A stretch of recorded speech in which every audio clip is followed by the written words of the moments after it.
Okay, in this simple problem, it's very quick. It just says find the B matrix for the element 1 given the local node numbering. Eventually we're going to be programming this sort of thing into MATLAB and then also verifying in Abacus as well.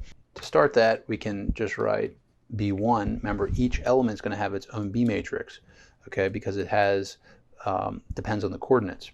So we write 1 over the determinant of J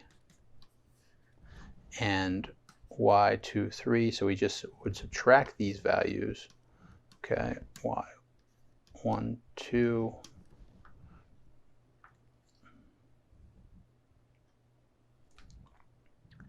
zero, x3, 2, 0, x1, 3, 0, x2, 1. You can see that the fine element process can start to get a little tedious writing out.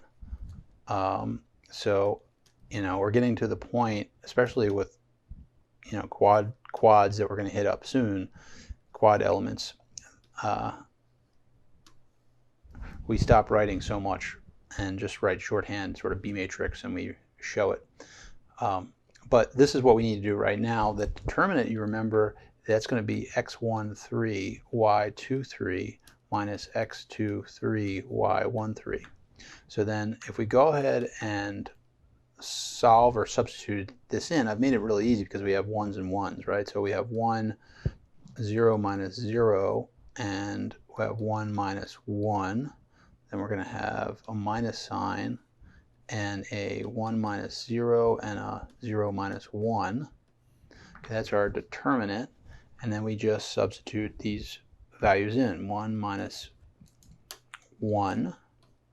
We have a 0, we have a 1 minus 0, 0, we have a 0 minus 1, 0, we have a 0, then we have a 0 minus 1, 0, 0 minus 0, 0, 1 minus 0, and then x3, 2, so we're going to have a 0 minus 1, a 1 minus 1, x1, 3, so we'll have a 0 minus 0, x3, 1, 1 minus 0, x2, 1. We're going to have 1 minus 0, and then a 0 minus 1. So that's the calculation you do at the element level, and you can compute that. If you end up doing that, it's -1 times 1, 0, 0, 1, 0, -1, 0, 0, -1, 0, 0, 0, 1, and -1, 0, 0, 1, 1, -1. Okay, so that would be the B matrix for element 1.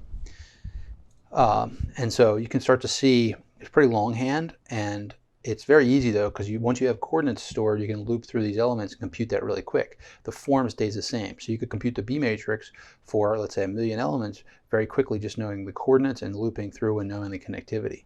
So that's how you could do that, and we're going to use that then to calculate the strain after this. So that wraps up today. We have the hard work to do the 2D elemental stiffness, the body forces, looking at the total potential energy. If you remember, I talked about how we extend the 1D to the 2D and then eventually to the 3D. So we have to go through that same process of global force assembly, tractions, and all that kind of stuff.